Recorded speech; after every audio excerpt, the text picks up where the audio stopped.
Hey, what's going on, YouTube? Welcome back to a brand new episode of For the Love of Humankind. As always, I am your host, Jeff. You can find me on all social medias at JC with the Shot. I'm also over on Twitch at JC with the Shot as well. And this week is a super special episode For the Love of Humankind, because this is the first episode of the podcast that I am bringing on guests.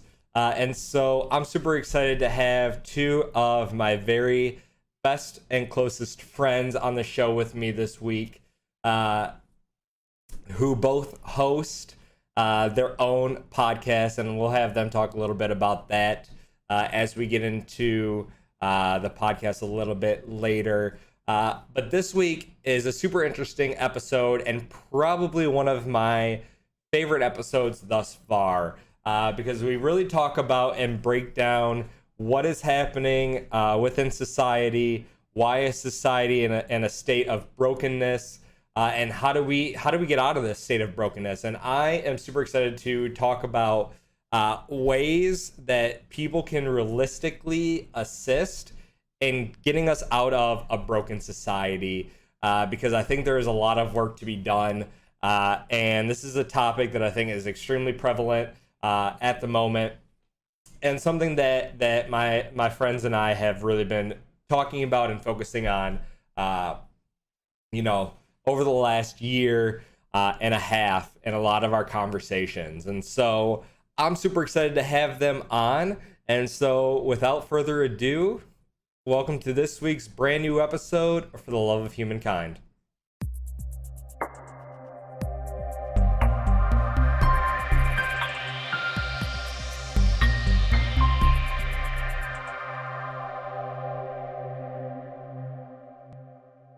All right, welcome back, everybody. Just like I said, I have two of my very best and closest friends with me as they both chuckle on screen. I've got on the upper part of your screen on the right-hand side, we have Franklin, who is the host and founder of Irish Exit Everything, the podcast that you can find over on SoundCloud. And then right underneath of him, we have Robbie, who is one of the hosts for the Fire This Time podcast that will be debuting hopefully very soon. So welcome, both of you. I'm glad to have you both on. Thanks for having me, Jeff. Glad to be here. Very excited. So as I kind of mentioned in the opener, and as I've kind of talked to both of you, this week's episode really is a focal point on what the fuck is wrong with society and how do we change it, and the three of us have really spent quite a bit of time talking about this, especially over the last year and a half. So initially when I told you all kind of the topic of this, like, what were your initial thoughts? I was wondering how long this episode was going to be, because it's a long conversation. Like you said, we've been talking about it for a while, and the conversation isn't going to end anytime soon, and we need to keep having it until something actually changes. Yeah, I feel the same way. It's like, how much time do we have, Mm-hmm. and how deep can we get? Because as we know, when we start talking, whether it's in person or, over the internet or over Twitter DMs, we just go, and it's like all day, Yeah. kind of thing. So yeah, that was my first thought. It was like, okay, well, how much time are we going to have? Because I don't know if we have enough time to talk about some of it, but.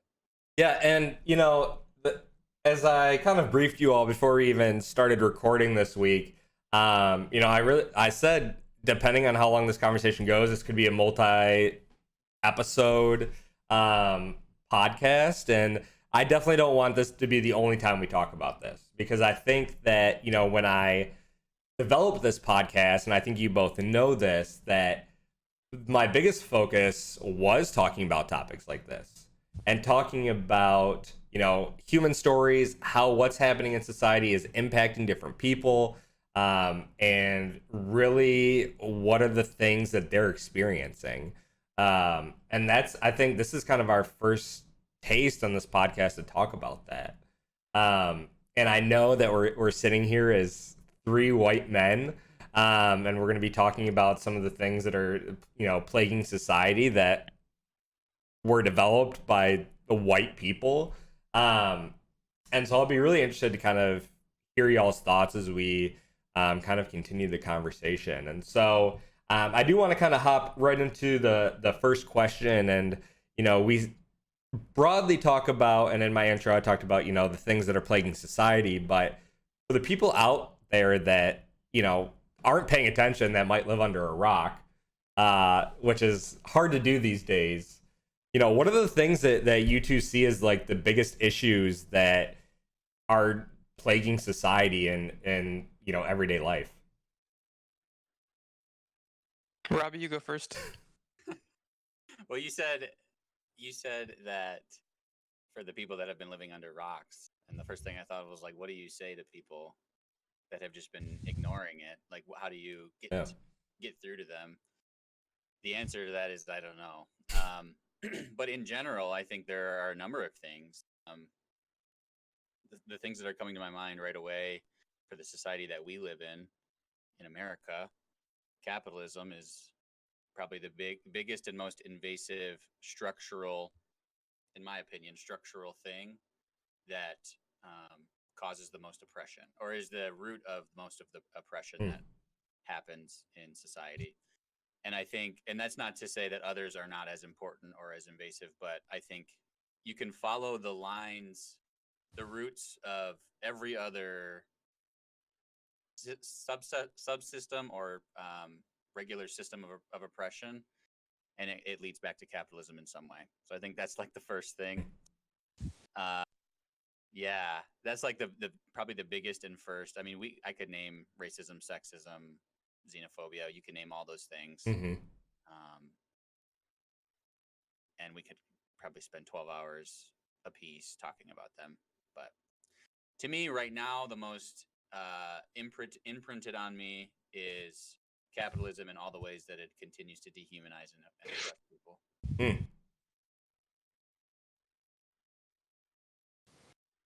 Going off of that, Robbie mentioned racism and sexism and xenophobia, and I know capitalism is like a very abstract thing for a lot of people. We don't really know what it looks like. I mean, we do and we don't.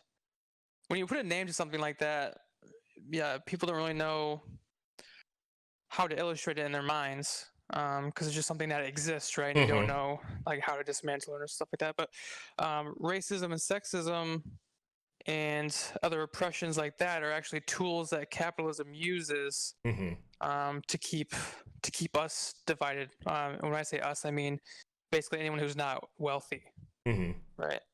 So basically, just to piggyback off of what Robbie said, capitalism. At the end of the day, capitalism is like the root of all evil, basically. But when you had prepped us beforehand about what you were going to be asking us, and you said, what's plaguing society, I kind of jokingly said everything. That's half jokingly. I do believe lots of things are plaguing society, but that's kind of what my podcast is about. Just to shamelessly plug my own podcast, Irish Exit Everything, because everything is a plague. That's probably a poor choice of words, actually, considering the pandemic that we're in. But my follow-up to that, because you said you want to be a little more specific than everything, I would say dumb fuckers. Yeah. Dumb fuckers are plaguing our society. But then again, I'm also a dumb fucker, so to be even more specific than that, I would say dumb fuckers who stand in the way of progress. I love that. Yeah, I like that a lot because, I think you both touched on this, and obviously, Franklin, I asked you about your shirt because I'd seen you wearing that, when you were in a TikTok, and I wasn't sure. But yeah, you're actually wearing a Tax Amazon shirt, which I think is very fitting for this episode, and you probably did that purposely. And so, yeah, we look at capitalism and we think of the system that we're in. And, you look at the prison system, you look at all of these places and things that are making money off the backs is probably a poor choice of words, but essentially off the backs of marginalized identity groups, right? You think of again the prison system, taxes going into that, people having to pay bonds and bail and all of that stuff.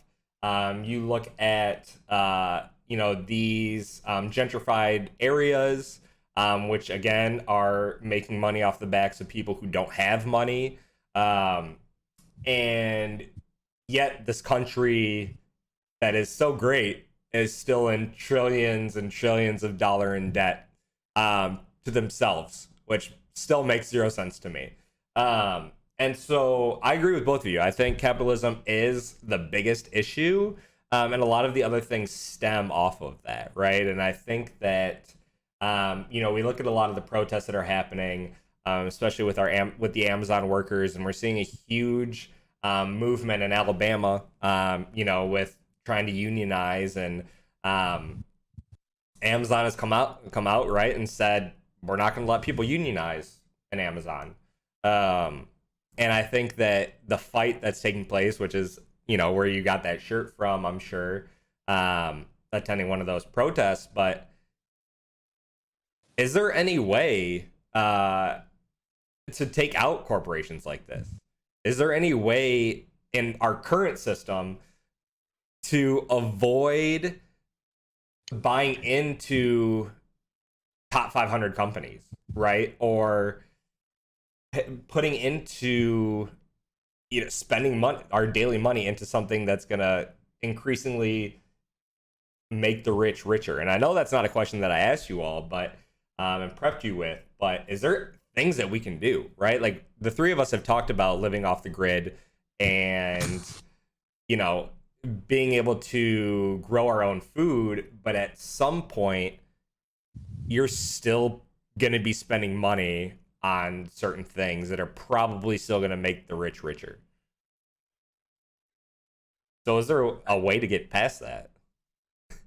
I think it's a really good question, and there are so many answers to it, and there's so many I would even say there's so many approaches to answering it, and I think it's interesting because Frank and I might differ in this a little bit, so I'm eager to hear what he has to say. But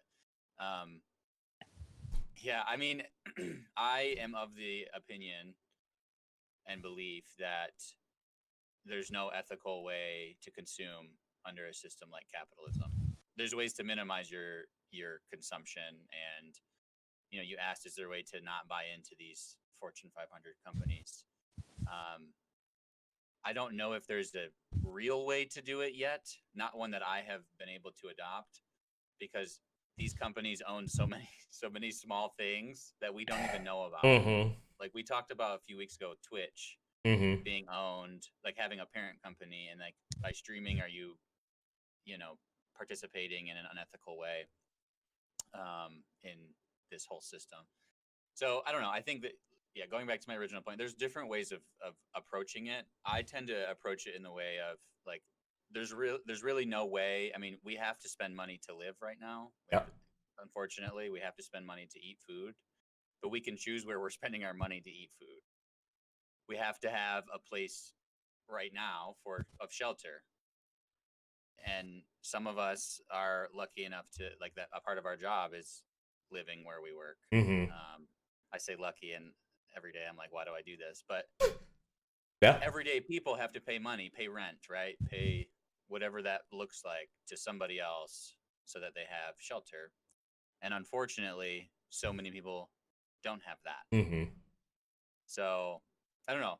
That's like the beginning of my answer, but I want to, before I get on a roll, I want to defer to Frank to see what he has to say. I mean, yeah, I agree. It's a tough question, and it's a fight that's multifaceted.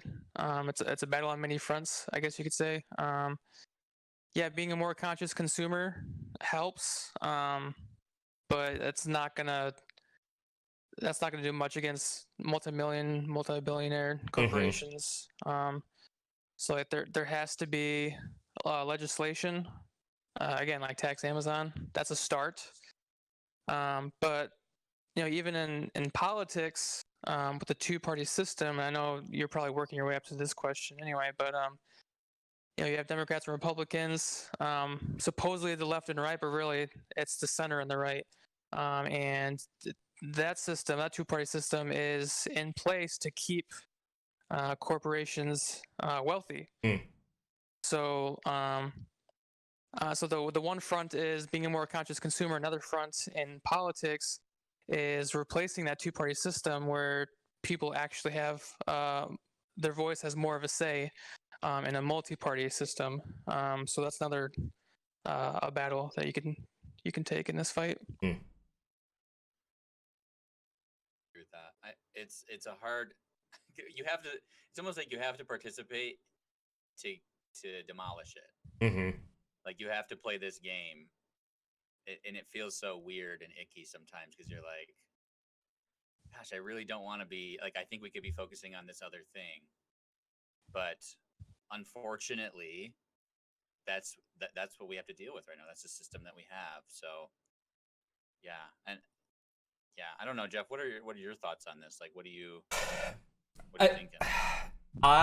It's hard, right? Because it's hard for me to imagine it not existing at any point, because I look at people like Jeff Bezos, who is making 50 grand every minute, right? And that's more than all three of us make in a year. Sorry to throw your financial situations out there, but I think it's interesting to think about that. Like 50 grand a minute this dude makes. One of the richest people on, more money than he could ever spend in his lifetime. Right? Like that money is going to set up his great grandchildren. And for some people, they may never see 50 grand in their life. And yet we have the top 1% controlling what? It's like a crazy stupid amount of money. I can't even think of that number off the top of my head. So it's hard to fathom that that's possible, because this is something that, we were born into. It's not something that just happened overnight, right? And yet you look at the amount of money that these individuals are making, and you can compare that to the national debt total, and it just doesn't make sense, right? And as we talk about, and the rich get richer, and a huge part of what the three of us have talked about and have supported, through AOC, right, and her big platform of taxing the rich and making sure that people like Donald Trump aren't evading taxes, which, if you're on the right, you're going to claim that never happened. At least most people on the right will claim that, because there's no proof, and so, but there's plenty of proof. But anyway, proof is in the pudding. And so it's interesting to think about that, because the three of us have had that conversation too, on a deeper level, and I'm sure we're going to get to this conversation about abolishing the police, but it's hard to imagine something like that when it's been put in place historically. Two-party system. Historically, we're going to talk about that here in a little bit. And I don't know that there is a way to do it if there's still going to be people spending money, right? And like the three of us could go live off the grid and make our own farm and all of that, but the three of us alone aren't going to make that difference in a capitalistic society. Can I say something really quick? Yeah.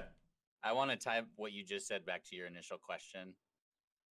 You said you can't imagine, and this is, I'm not coming for you. No. I want you to know this, but you said I can't imagine, or I can't fathom. I think you used both of those words. Yeah. Us not living in the current system, and then you said I don't know if there's a way.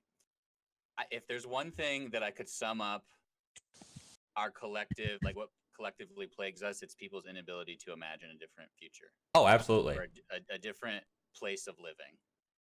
Like, and I'm not good at this either, but it's like the imagination doesn't work inside of capitalism, only for the individual, not for the collective. Mm-hmm. So like we can imagine, oh, I want to be a millionaire. I want to own a business. I want to do these things. And that is rarely, I should say, collective focused. It's I am going to have this upward mobility. I'm going to overcome and, have this upward mobility. There's never an imagination for we are going to have this upward mobility or we are going to do X, Y, or Z. And I think that's actually, I'm glad you said it because that's a really good point, that we have an inability, or we do have an ability, but we don't exercise it enough in some cases to imagine a different system or a different, way of doing things. And that's what keeps, by and large, that's what keeps us in doing what we're currently doing, because we're like, well, can't imagine what it'd look like without it. So yeah, let's just keep it.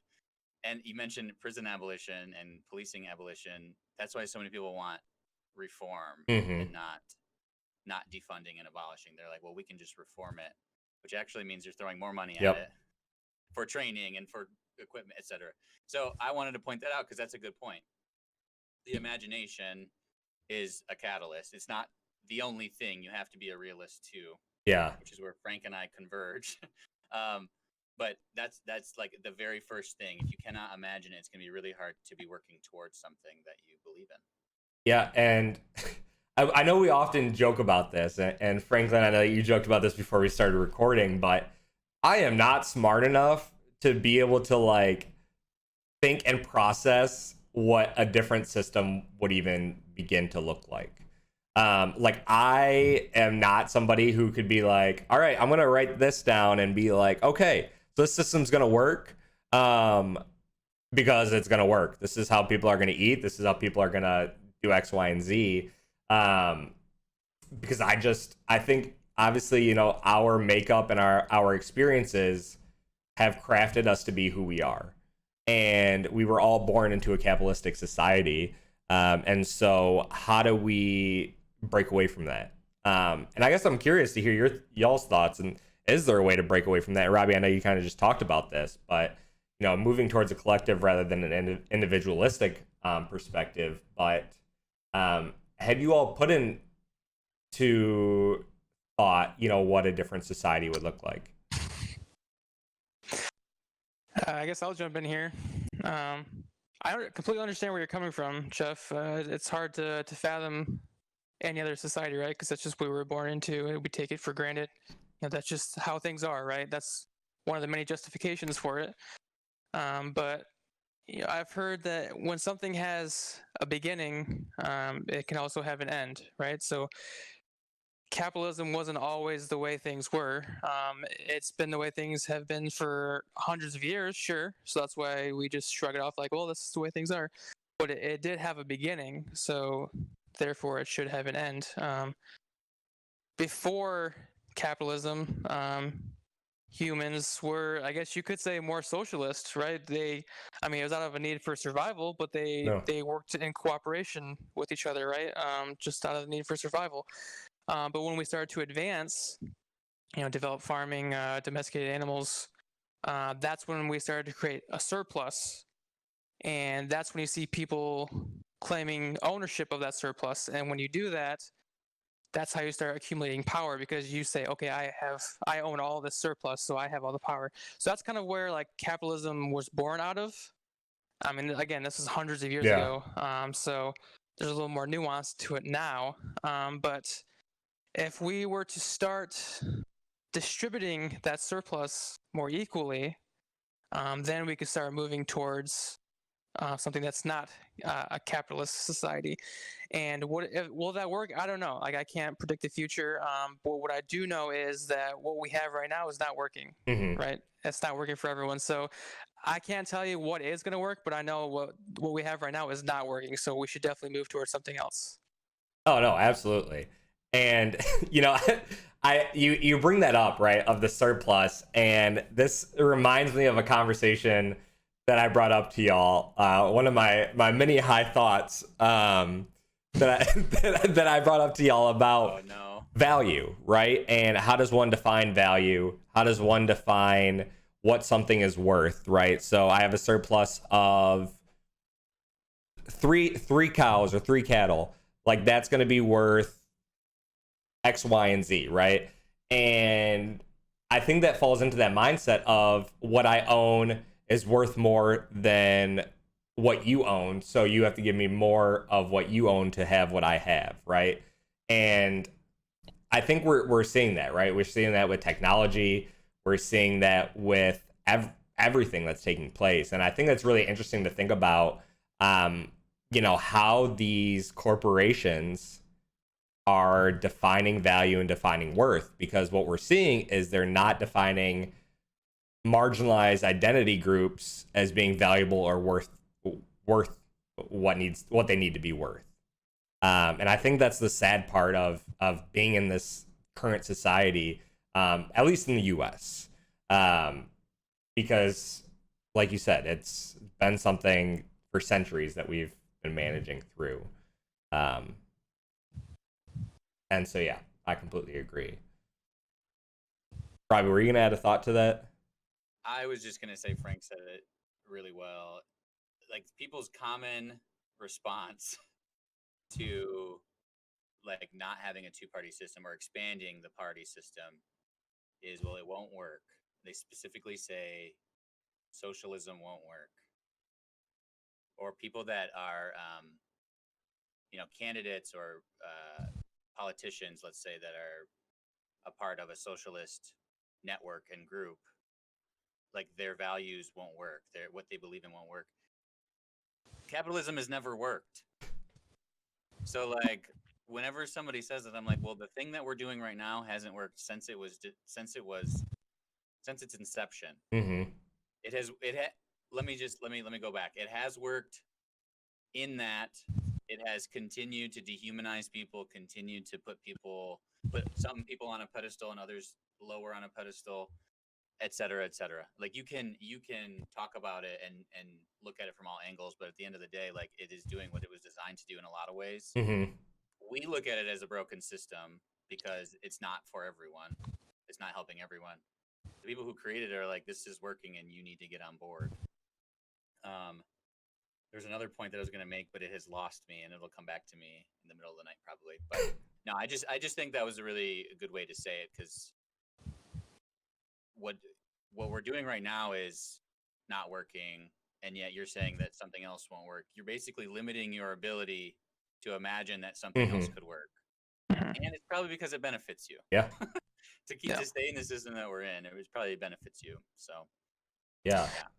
To that point, lack of imagination. I definitely lack imagination. So again, I can't tell you what the answer is, but that doesn't mean I can't say, well, what this is right here, this is not working. So let's figure something out. And I think Jeff said it before, like it's not going to change overnight. And so that's why we work towards reform, like we were talking about before. So at least that's something, right? Some progress. But ultimately, eventually, while working to get these reforms, we also have to ultimately dismantle capitalism. And yeah, it doesn't happen overnight. It might not happen for the next couple of decades, unfortunately. But as long as we're working towards reforms, we're taking steps in the right direction. So yeah, we talk about reform, and Robbie, you brought up the point earlier of, in order to reform, you need to put more money into the thing that you're reforming. So do you all think that reform is essentially a lazy attempt at making things better, in a sense, especially in what we're seeing now? Can I clarify what you mean? Yeah. So reforming systems or people? Both, I guess. So the way that I think about it, right, is like we are in a position, instead of dismantling and thinking of new ways to do things, we think of it, okay, let's just change one or two things and then things will be fine. And we leave it at that. And then 10 years later, something else happens. Okay, let's reform again. Like it's almost like deferred maintenance at institution levels. And I think that's a pretty good comparison, in this system. You want to go first, Frank? What is deferred maintenance? Like deferred maintenance essentially is this idea that you don't truly fix something. You don't truly invest in fixing an issue. You continually put patchwork on something until you absolutely have to replace it in its entirety. You're not spending all of your resources and budget towards the actual issue. You are patchworking it, throwing duct tape on it until it no longer works. Go ahead, Robbie. I am of the belief that with people, yes, I think reform is possible. I am of the belief that most people are not so far gone that they can't learn from their mistakes, and that is a very simple way of saying it. There's a lot that has to happen for that sort of reform to even be possible, though. Mm-hmm. And I think the structural piece that's where it starts. So the example I'll use is police or the prison industrial complex and abolition of that.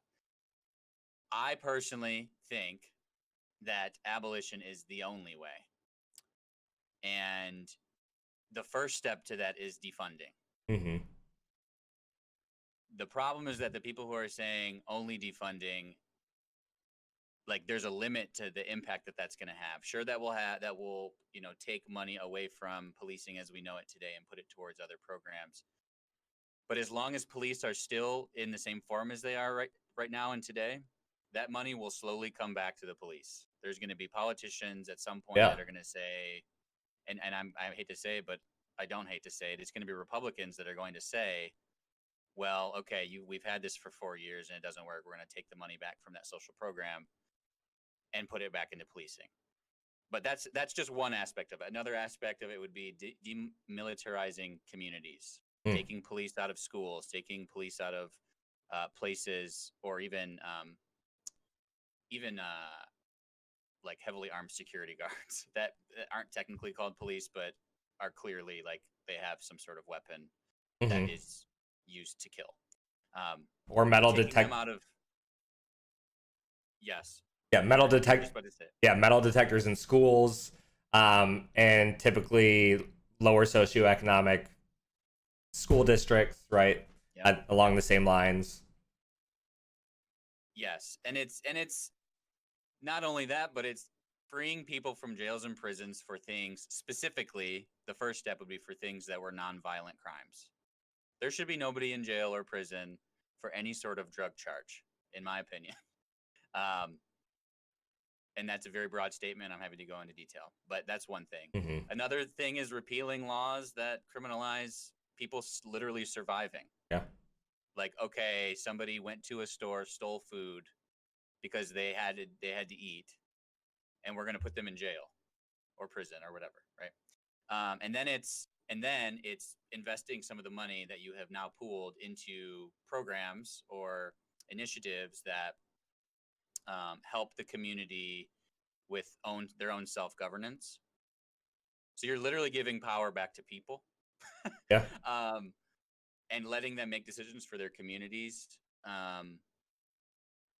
And then I would say other aspects of that could be, investing in like housing, things that meet basic needs, housing, food programs,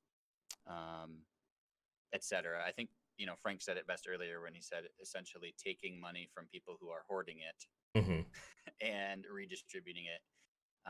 And then the last part of that is you're investing in care and not cops. You're investing in this idea that like there are circumstances that have created crime and created violence, and if we can invest in systems that are more focused on being proactive to stopping that violence from happening rather than reactive, which are what cops are. They really only show up after something has happened in most cases. Then for me, if all those things are present, then we are starting to get on a track where we can be in my opinion, a more just world, more just society. But that was a lot to say, so I'm going to defer now to Frank. It's really tough. you said as long as all these things are in place, then we might be able to make a change. And again, I said before, it's multifaceted, and I'm not clever enough to decide what those facets are. But the wealthy or the ruling class, the people in power, whatever you want to call them, they're not just going to let this change happen, right? They have tools in place to make sure that they stay wealthy and in power. So that's why you have to have multiple approaches to this, and pick and choose which battles you take. To reform people, yeah, it's tough because people buy into these ideologies that the ruling class use to justify them being in power. Like, the self-made man, like as long as you work hard, like you too can become wealthy just like me. And people buy into that. And it obviously they don't become wealthy for the most part. So how do you reform people? I would say education is good. So maybe you make free education accessible to everyone. I mean, that's a step you could take. Again, reforming the two-party system, so it's multiple parties. So it's not just Democrats and Republicans who are, again, ensuring that corporations stay wealthy. So again, you just have to make different approaches happen. And it's tough because, yeah, if you reform something, who's to say that if you say, for example, you take money away from the police, that eventually that money doesn't go back to the police if you're just reforming. But as far as I can tell, people aren't going to agree to completely abolishing the police. So that's why you reform. So I don't know, it's kind of a non-answer, right? But like, what else can you do besides reform as of right now? Yeah. And Frank, I was texting you. I can't remember if it was last week or the week before, but I had just watched an episode of Hot Ones that had Steve-O on it, right? And professional dumbass has done a lot of stupid shit in his life, but is a very intelligent individual at the end of the day. And one of the things he said that I really thought and went through and processed through was he said it's like life is playing a prank on us, right? The incentive is, or the goal is to live, but it's certain that we won't, and or that we'll die. And I think that there is such a high barrier to be able to live in this society. We look at, kids that are in inner city schools, right? Whose education, not great because they don't get money. We also are charging kids to be able to eat meals. And to me, like, Robbie, you mentioned this, if we adopt, food programs, if we adopt housing programs more efficiently, right? Like, things will tend to get better, right? Because we see a lot of people resorting to, stealing things or doing whatever to survive because they don't have the access to be able to do so, or the ability to be able to do so. And I think, starting with free, like, this is a small thing, but starting with free lunches for kids, right? Because kids are impressionable. And I think that especially when we see a lot of these things, policing is much heavier in lower socioeconomic areas, gentrified areas, because they know that they've put individuals in this situation not to be able to have access to be able to survive utilizing necessary things in the Maslow's hierarchy, right? And I think that looking at everything the system creates is for people that don't have the funding to be able to survive. Yeah, there's a lot there that you just said. But when you mentioned the lunches, like the fact that kids have to pay for lunch, the fact that there are people that go, like students that literally have debt on their account like they still will get fed, but they have to pay. Somebody has to pay that money, Mm-hmm. whether it's the family or them or whoever, whatever their situation is. Like that is something that is to me just the cruelest thing. Just give them the food. Yeah. Don't make them pay for it. They're children. Mm-hmm. They don't work. Their family might not have the money. And yes, there are free lunch programs typically at public schools, but that's Yeah. like a no-brainer to me. The students, these kids need food to even be able to learn. Yeah. And you know, we're telling them go into school and spend your whole day learning.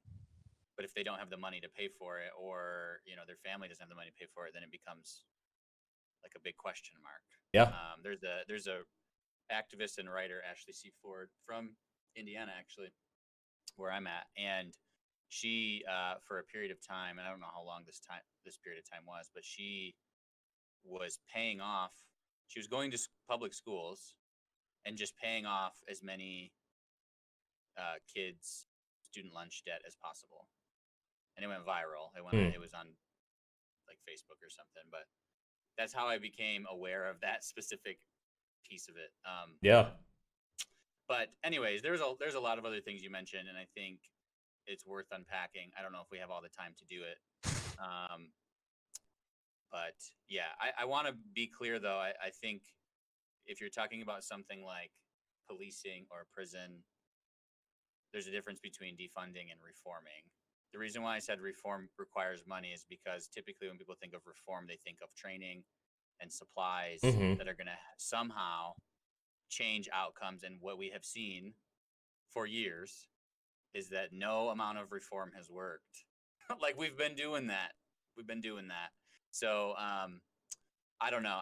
It becomes a non-answer, like Frank said, because I don't know the formula. I don't know if anybody fully knows it yet. But if we can expand the amount of parties and the amount of, I guess if we can expand our political system and our political imagination to allow for varying ideas, maybe somebody will have the formula, or there will be a coalition that will come up with the formula that could be helpful. So, yeah. But when it comes to people, I have to believe that people can change. And there's a whole slew of reasons that we definitely don't have enough time to talk about. But I will just say that there have been too many examples in my personal life of people changing after they told me they would never change. And I hate to say it, but the both of you are two of those people. Not that you explicitly said I'll never change, but you were pretty firm in some of the things you believed. And same with me. I've seen it with my dad. I've seen it with my grandmother. I've seen it with just people. I have to believe that they can change, that nobody's a lost cause as a result of that. Yeah, and I think that's a good point because we had this conversation on New Year's Eve, right? Of the three of us are extremely different than we were 8 years ago when we met. I mean, you two met 9 years ago, right? And so we are not the people we were then at all, right?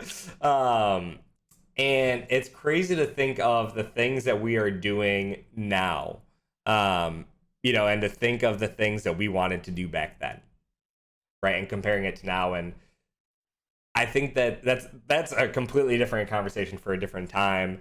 But yeah, I think that if you start looking at the trajectory that